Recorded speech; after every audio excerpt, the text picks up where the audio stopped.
Semangat pagi semua, ketemu lagi dengan saya Ulfa dalam acara Podcast Hermina. Nah, kali ini kita akan membahas tentang perawatan gigi anak dari mulai bayi.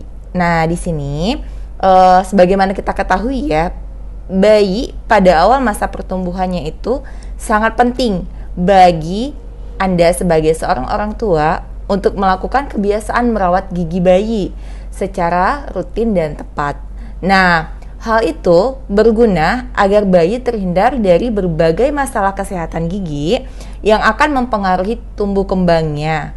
Di sini kita akan membahas bersama dengan dokter spesialis gigi kita, khususnya spesialis gigi anak, yaitu Dr. Priska Angelia ya dok, SPKGA. Apa kabar dokter? Semangat pagi, baik. Oh baik aja, silakan langsung aja dokter boleh. Baik, kebetulan tema hari ini kita akan membahas tentang merawat gigi mulai dari bayi. Seperti yang kita ketahui, mungkin banyak ibu-ibu yang baru melahirkan atau yang mungkin sedang hamil dan mempersiapkan kelahiran buah hati, ingin mengetahui bagaimana cara merawat gigi dan mulut bayi yang baik dan benar. Seperti kita ketahui, bayi baru lahir itu belum punya gigi ya. Iya, betul. Masih gusi semuanya. Tentunya itu sudah harus kita rawat dari mulai lahir, jadi dari 0 bulan. Iya. Jadi karena bayi itu baru lahir, dia menyusu ASI ataupun susu formula. Setiap habis menyusu, kita harus bersihkan. Kita harus bersihkan menggunakan kasa. Jadi menggunakan kasa, kita ambil kasa steril, kita taruh di dalam tangan. Setelah itu kita celupkan ke air hangat dan kita bersihkan. Bagian yang perlu dibersihkan adalah seluruh gusi, baik di yang rahang bawah maupun di rahang atas, lidah dan langit-langit jangan lupa untuk dibersihkan. Itu dibersihkan setiap habis menyusui. Jadi malam-malam kalau bayinya terbangun, nyusu, itu kita bersihkan. Oh gitu. Kalau misalnya kita tidak punya kasa steril dok, apa ada alat lain untuk pengganti kasa steril pembersihnya dok? Sebaiknya menggunakan kasa steril karena itu cukup mudah untuk didapat. Tapi seandainya tidak bisa, pakai waslap yang tipis boleh. Oh gitu. Yang bisa dicuci, pastikan bersih dan steril. Kita celup, kita bersihkan dengan cara yang sama. Oh gitu iya. Nah nanti kalau misalnya udah dari bayi nih dok, anak dari bayi, kemudian tumbuh giginya itu pada usia keberapa gitu dokter? Nanti kan juga ada harus menggunakan pasta gigi yang seperti apa, sikat gigi yang bagaimana, mungkin dokter bisa sedikit menjelaskan. Oke, baik. Saya coba jelaskan sedikit ya. Tadi kan bayi masih 0 bulan, belum ada giginya. Biasanya bayi itu mulai pertama kali tumbuh gigi itu 6 bulan. Pertama tumbuh adalah gigi bawah depan. Nah, kalau gigi bawah depannya sudah mulai tumbuh, kita udah harus ganti nih. Udah nggak pakai kasa lagi, karena sudah ada giginya. Jadi kita menggunakan yang pertama pilihannya adalah sikat gigi yang very soft atau yang sangat lembut. Lalu di-combine juga dengan kasa. Jadi gigi yang sudah ada kita sikat dengan menggunakan sikat yang very soft dan gusi yang lainnya juga tetap dibersihkan. Dengan kita membersihkan gusi, memberikan pijatan atau massage, itu juga akan merangsang gigi bayi tersebut untuk tumbuh. Jadi kadang kalau bayi suka titing ya, nggak nyaman, itu kita bisa bantu dengan pijatan supaya giginya itu lebih mudah untuk keluar. Oh gitu. Itu kalau sudah mulai ada giginya. Kalau giginya sudah mulai lengkap nih, biasanya pada usia 2 tahun sudah mulai geraham-geraham belakang sudah mulai tumbuh. Iya, betul, itu kita bisa ganti lagi ke sikat giginya yang soft. Jadi udah nggak very soft lagi, karena sudah lebih banyak gigi yang harus disikat, yang harus dibersihkan. Nah, untuk penggunaan pasta gigi ya? Iya benar. Untuk penggunaan pasta gigi, kami dari dokter gigi anak merekomendasikan untuk menggunakan pasta gigi yang mengandung fluoride. Dan yang perlu diperhatikan adalah penggunaan ukurannya. Pada usia di bawah 1 tahun, kita hanya menggunakan sedikit sekali sebesar beras. Jadi benar-benar hanya sedikit sekali. Nanti kalau sudah di atas 2 tahun, kita boleh sebesar biji kacang. Oh gitu. Itu kenapa dok? Kenapa? Karena yang kita takutkan adalah bayi tersebut belum bisa kumur. Jadi kita tidak mau fluoride-nya itu tertelan terlalu banyak. Sehingga ada dosis yang kita berikan untuk menyikat gigi menggunakan fluor dengan batasan tertentu. Oh iya gitu. Nah banyak kejadian ya dok, kan nanti dari bayi kemudian balita kemudian sudah mulai agak masuk usia sekolah dok ya, dikategorikan biasanya kan anak-anak cenderung yang mengakibatkan gigi anak-anak itu bolong, kemudian mereka takut untuk cabut gigi.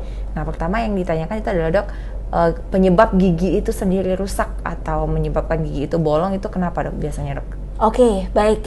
Saya akan coba jelaskan ya untuk penyebab gigi lubang pada anak nih terutama. Betul. Yang saya paling sering dapatkan kasusnya adalah penggunaan dari susu botol.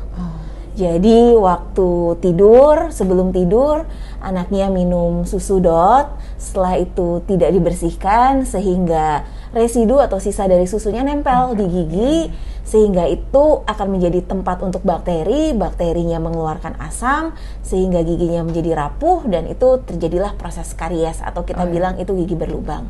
Itu penyebab yang tersering. Sehingga dari awal saya menekankan untuk pembersihan gigi harus dilakukan secara maksimal oleh ibu, ayah ataupun pengasuh yang memang bertugas untuk membersihkan gigi bayi atau anak tersebut.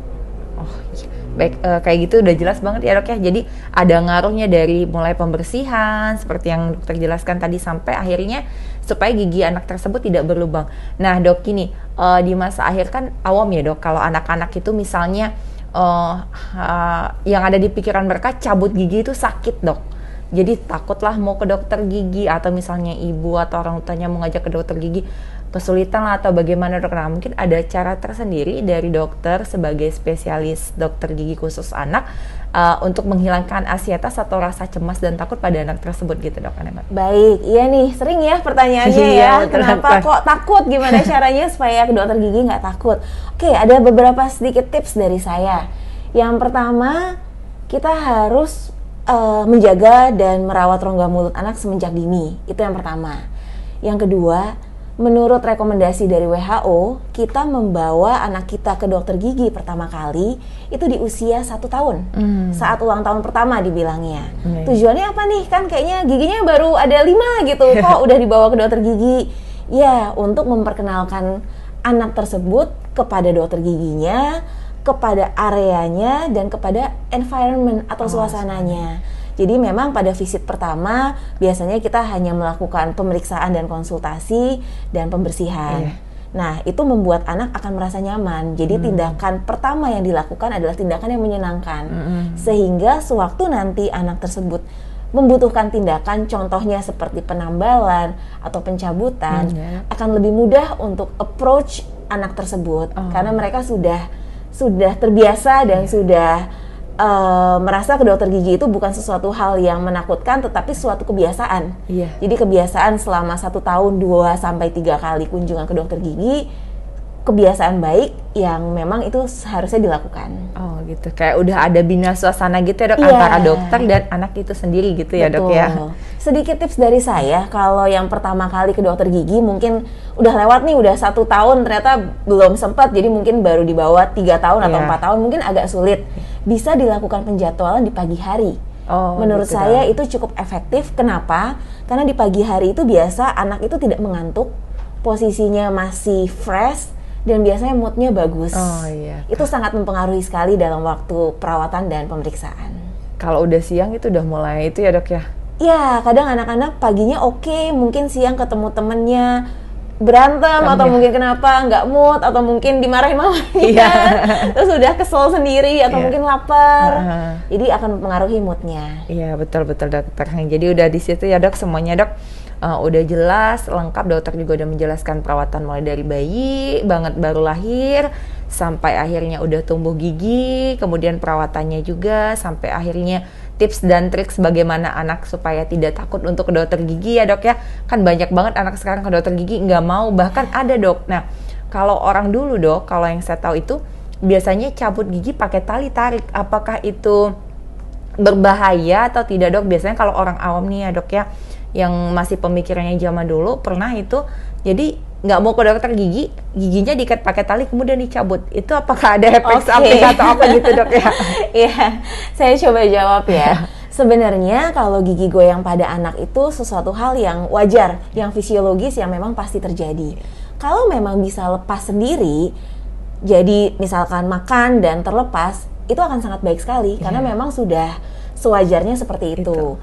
Namun jika ternyata sudah makan dan tidak lepas atau mungkin anak menghindari daerah tersebut, nggak mau dipakai gigit, jadi tidak nyaman, itu memang sebaiknya dibawa ke dokter gigi.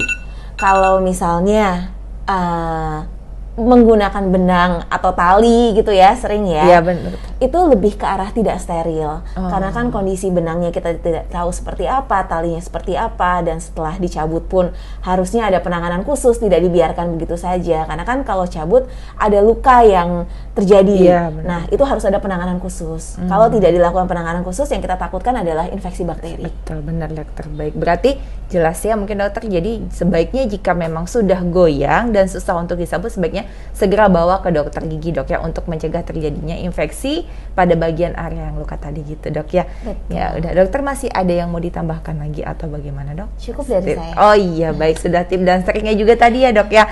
Baik, semuanya kita ikuti terus terkait podcast dari Hermina atau informasi kesehatan lainnya sambil promosiin Halo Hermina. Kita juga follow IG-nya Hermina, yaitu di @rsuhermina Priuk Tangerang, dan jadwal dokter gigi Priska SPKGA di Rumah Sakit Hermina Priuk Tangerang itu pada hari Selasa jam 9 sampai jam 12 siang ya dok ya. Iya, cukup sampai di sini. Terima kasih dan saya akhiri. Wassalamualaikum warahmatullahi wabarakatuh. Salam sejahtera.